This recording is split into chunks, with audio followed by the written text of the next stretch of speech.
Bonjour, notre intervention aujourd'hui intitulée La signification philosophique de la religion. Il convient de rappeler d'entrée de jeu que la religion est un concept théorique, concept qui de plus appartient résolument à l'histoire de l'Occident moderne. En effet, si le mot religio né de la Rome antique, il acquiert le sens que nous lui connaissons, système de croyances et de pratiques impliquant des relations avec un principe supérieur et propre à un groupe social, à l'aube de la période moderne, notamment dans le contexte de grandes découvertes et de guerres de religion. Ainsi serait-il vain de chercher à en produire une définition réelle, définitive, entreprise condamnée à l'essentialisme, comme a écrit Smith, s'il y a bien une quantité prodigieuse de faits, de phénomènes, d'expériences et de témoignages que nous pouvons dans chaque culture et selon différents critères qualifier de religieux, il n'y a pas de données pour la religion. Autrement dit, le concept de religion et donc sa définition est proprement heuristique. C'est un outil qui se donnait les chercheurs, les chercheuses, pour guider leurs travaux, notamment pour constituer leur corpus qui entretient une relation étroite avec une ou des questions de recherche. C'est ainsi que de manière, pour des raisons très diverses, la notion publique est venue à jouer un rôle dans les travaux généralistes sur ce concept de religion. L'absence du public, premièrement. Pourtant, il faut bien l'admettre, de longues années durant l'histoire de la religion a résisté à l'idée de mettre le public au centre de ses définitions, préférant, par exemple, se focaliser sur l'expérience individuelle d'un sacré, volontiers pensé comme transcendant. Voir Marcia Eliot, par exemple, 1957. Le début de la discipline, bien que davantage marqué par les perspectives critiques que la philologie religieuse de Marcia Eliot, 1907-1986, fut également peu troublé par les questions de public. Le père fondateur de l'anthropologie religieuse en offre un exemple d'autant plus éclairant que son influence se fit longtemps sentir. En 1871, Taylor fit de la religion la croyance en des êtres spirituels. Bien que personnellement athée, Taylor va s'attacher à montrer que l'origine de cette croyance est rationnelle et que son rôle dans les sociétés moins développées, plus primitives que la sienne, est lui aussi rationnel, à savoir expliquer de manière cohérente le monde. Ainsi, la religion s'élabore dans le secret de l'esprit du philosophe sauvage qui déduit de phénomènes biologiques, notamment le rêve, une théorie générale du monde, l'animisme, le rêve et sa suite, la totalité des phénomènes naturels s'expliquait par la présence d'âme dans le corps et les choses. Ce sont tels que l'on voit dans le rêve, ce sont tels que donner voix à l'orage. C'est leur présence qui distingue les vivants des cadavres. Par extension, la communication avec ces mêmes esprits et âmes, dans le cadre des rites, offre aux individus la possibilité d'agir sur ce monde. Cette position intellectualiste développée par l'anthropologue s'accompagnait d'un effort et individualisme qui s'exerce notamment le recours au terme croyance dans sa définition, renvoyant à une intériorité peut-être héritée de son éducation. Lorsque Taylor s'aventure sur le terrain de la pratique religieuse, il se concentre sur sa dimension instrumentale. En effet, pour lui, la prière et le sacrifice, plus généralement le rite, fonctionnaient sur le principe de manière d'un contact entre deux privés, ne concernant que le sacrificateur et son Dieu. S'il plaçait bien une certaine forme de communication au centre de la pratique religieuse entre l'acteur du rite et son destinataire divin, Taylor ne souciait guère de la question du public, bien que certains de ces sources en évoquant explicitement la présence. Maintenant, vers le public, la société. Deuxième partie. Les travaux de ces derniers conquéraient un effort, succès et force et de constater que sa définition persiste sous des formes légèrement différentes de nos jours. Par exemple, White House. Et si nombreux feraient les travaux qui sont focalisés sur la croyance individuelle et sur ces objets, il y a néanmoins des savants qui tenteraient de dépasser ces stricts cadres de psychologie individuelle. Par exemple, parmi ceux, Émile Durkheim, 1858-1917, qui attaquait de front, de la fin du XIXe siècle, les travaux de Taylor. Le fondateur de la sociologie française refusait assez bien la définition animiste que l'intellectualisme de l'anthropologie britannique. Loin d'être l'affaire de seule croyance de son Dieu, la religion, pour Durkheim, concerne la société en son entière. Le public de rejeter et ignorer devenait participant du traitement qui fait Durkheim des rites funéraires de ces formes élémentaires de la vie religieuse. On offre un exemple parmi d'autres. Les rites totémistes de l'Australie, rapporte le sociologue frappé par l'intensité, la souffrance exprimée par les participants, qui vont jusqu'à torturer parfois à mort que par l'identité de ce dernier. Ceci excédait de loin le cercle de proches parents de mort. Durkheim constate ainsi que cette souffrance n'est pas l'expression d'un chagrin personnel, spontané, mais que, au contraire, cette souffrance est imposée au groupe, par le groupe. En effet, on voit, selon le sociologue français, de sa cohésion même si certains de ses membres devenaient ne pas participer aux cérémonies de deuil, de toutes cérémonies religieuses. En effet, ce serait remettre en cause l'existence même de leur société. Dans un texte théorique de rang datant de 1925, et pourtant c'est la définition de la religion, Bronislaw Malinowski, 1884, 1942, 1948, posa plus directement la question de public. Dans sa discussion, il en vint également à évoquer les rites religieux autour de la mort pour mettre en évidence la fonction de la religion. Malinowski, en d'accord avec Émile Durkheim sur ce point, reconnaît le risque qui fait courir la mort pour la cohésion sociale. Ainsi, le rôle positif des rites pour s'opposer avec toute l'autorité du groupe au sentiment délétère qui suscite le mort et la mort chez les individus. Son explication de ce rôle est toutefois quelque peu différente que celle du sociologue, car pour Malinowski, le rite met en scène des croyances réconfortantes, notamment celle en la vie après la mort. Ce faisant, c'est bien là sa fonction selon l'anthropologue, la religion, parce qu'elle crée et fixe des attitudes bénéfiques, garantit la pérennité, la stabilité de la société. Or, ceci exige le caractère public de croyances et pratiques religieuses. La transmission et la conservation de la tradition sacrée exigeait la publicité ou la pratique collective.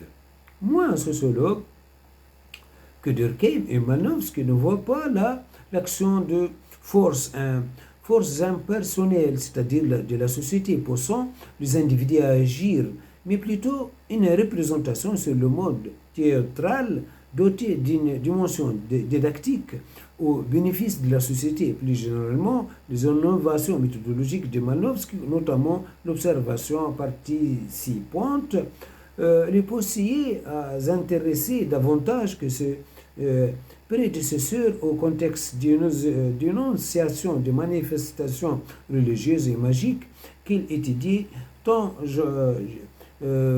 gestuelle que linguistique, ce qui lui a valu d'être considéré par certains comme l'un des fondateurs de la linguistique pragmatique.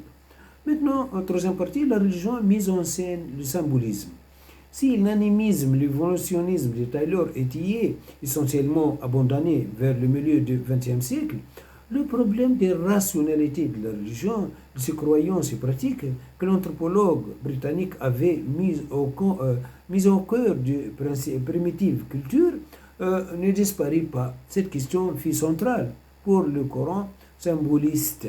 Celui-ci partait du refus de la perspective intellectualiste qui faisait de la religion un phénomène rationnel, et donc susceptible d'être évalué comme la science en termes de vérité ou fausseté, avec pour corollaire de condamner la population associée à la religion, à l'erreur, à l'ignorance. C'est ainsi des amateurs comme Beatty et Stendhal Tombia chercherait une conceptualisation de la religion qui évitait d'avoir une explication du monde, c'est-à-dire une forme inférieure de science. Beatty va affirmer que le rite ne vise pas de fin pratique, il ne fait rien. Au contraire, le rite symbolise, traduit, exprime quelque chose, un statut social de différents genres, classes, une autorité politique. Donc la question à poser à un rite n'est pas que fait-il, mais plutôt que dit-il. Ceci conclut alors Beatty a conceptualisé la religion non pas par référence à la science, mais à l'art. Si la question du public n'était pas directement traitée par Beatty dans ce bref texte programmatique, elle n'en était pas moins implicite à travers le choix de verbes utilisés pour décrire l'action de rituel. Les idées de ce dernier allaient être développées par Tombia, qui s'intéressera à la double question de la dictionnaire de rituel magique, souvent adressé à un objet matériel, à un démon, et des effets que ce dernier produisait. Ayant déterminé que tout rituel s'adresse en effet à ses participants, il chercha le mécanisme qui rendait la magie. Dans un premier temps, il mit l'accent sur l'usage de figures de style, métaphore, métonymie, qui de concert avec des gestes non verbaux, visant à restaurer et intégrer l'intellectuel et l'émotion des acteurs. Loin d'être de la mauvaise science, le rite relève de l'art rhétorique. Tombia a complété par la suite cette réflexion sur la rhétorique en mobilisant les travaux de Jean Austin sur les énoncés performatifs. Les philosophes opposaient ces performatives, des énonciations dont la production sert à exécuter une action, par exemple, je vous prononcer mari et femme, à ce qu'ils appelaient les constatives, des affirmations servant à communiquer des faits observables comme le chat sur le tapis. Or, si les seconds sont passibles d'une évaluation en termes de vérité-fausseté, il en va autrement de premier. Un performatif ne peut être faux, il sera tout au plus malheureux. Par exemple, si les mots ne sont pas énoncés par un prêtre dans une église, au bon notamment, c'est ces derniers éléments qui attiraient l'intérêt de Tombia, puisqu'il offre un modèle alternatif d'évaluation pour les énoncés magiques et religieuses. Maintenant, mais plus généralement, en adaptant le modèle de Austin, Tombia ouvra la voie à l'introduction dans l'étude de la religion de l'idée de la dimension constitutive du langage, de la notion de discours et donc d'une place toujours plus importante pour le public. Maintenant, la relation entre la religion et le discours. Suffiront les partisans d'une approche critique en sciences de religion qui requérait l'analyse du discours. Bruce Lincoln, en 1989, lui consacre un livre fondamental en anglais, Discourses and the Construction of Society, où il analysa le rôle que jouer le mythe, rite et autres classifications de la construction, la déconstruction ou le maintien de configuration sociale. Dans les années qui suivraient, l'historien de religion, inspiré aussi bien par Antonio Gramsci que Michel Foucault, publia cette thèse sur la méthode, dans lequel proposa notamment une définition discursive de la religion. La religion est un discours dont le trait caractéristique réside dans sa prétention à parler de choses éternelles et transcendantes, avec une autorité tout aussi transcendante et éternelle. Définition qu'il accompagne d'un programme méthodologique qui insiste sur la nature contextuée, intéressée et proprement humaine de la religion. Les mêmes questions déstabilisantes et révérencieuses que l'on peut poser à n'importe quel discours ou énoncé peuvent également être posées au discours religieux. La première discussion est qui parle, c'est-à-dire quelle personne, quel groupe, quelle institution est à l'origine d'un texte, quel que soit l'auteur. C'est posé ou avéré dans le texte, c'est revendique. Puis à quel public s'adresse-t-il? Dans quel contexte immédiat? À travers quel support aux médias? Avec quel intérêt? Mais encore, de quoi le locuteur cherchait-il à convaincre l'audience? Quelles seraient les conséquences? S'il devinait réussir, qui gagne quoi et combien? Inversement, qui perd? Conceptualiser la religion sous la forme du discours à la suite de Lincoln revient à faire de la religion un mode particulier d'interaction entre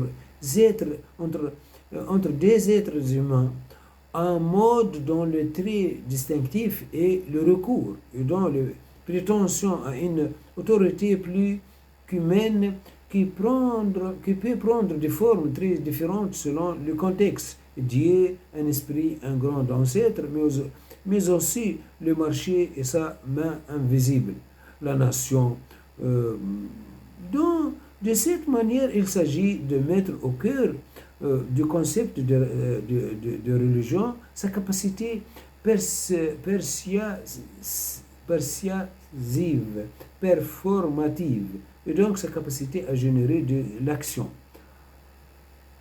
Comme l'a montré notamment Lincoln, cela peut passer par le récit, le mythe qui explique ou plutôt légitime, naturalise un ordre du monde qui inclut volontiers l'ordre social hiérarchisé, comme c'est le cas dans nombre de mythologies dites indo-européennes, ou qui au contraire s'opposent à un ordre donné, les dénonçant comme corrompus, statiniques, etc. et appelle à son renversement, scatologie, culte de cargo.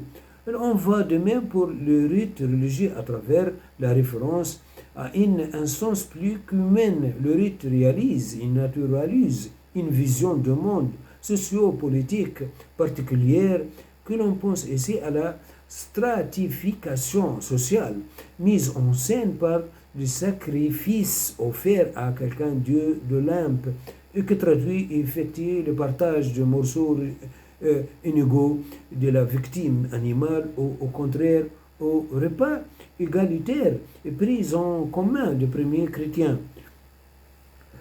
Les discours de ce genre qui peuvent s'appuyer sur des récits, voire des textes, mais aussi des pratiques et des éthiques de partager, fondées également de communautés qui peuvent inclure des groupes aussi divers qu'une petite communauté monastique qu'une nation aux frontières généralement fortement marquées, des frontières construites par l'affirmation et la réaffirmation d'une identité partagée, mais aussi par le rejet de l'altérité. Or, comme l'a montré Lincoln, ces frontières, parce qu'elles sont discursives, sont susceptibles de bouger, mais pour autant que la prétention du discours, mythe, récit, etc., à cette autorité plus qu'humaine soit reconnue par son public. Et ne peut-on pas discerner de semblables discours à l'œuvre dans les institutions? Question triviale pour une institution tels que l'Église, peut-être moins dans le cas de l'État. Conceptualiser la religion à partir de la nation du public représente donc un gain critique important, mais aussi un moyen de dépasser l'ethnocentrisme qui implique un recours conscient ou non aux définitions spontanées de la religion et leur référence de ces grandes entités essentialisées que sont les religions, christianisme, bouddhisme, islam, etc., tout en prenant appui sur des notions telles que le public, le discours, mais aussi le conflit et les hiérarchies, que nous serons susceptibles de fonder une étude de la religion véritablement scientifique et rationnelle et universelle. Voilà, notre intervention est terminée, consacrée à la notion du concept de la religion. Merci bien de votre attention. Au revoir.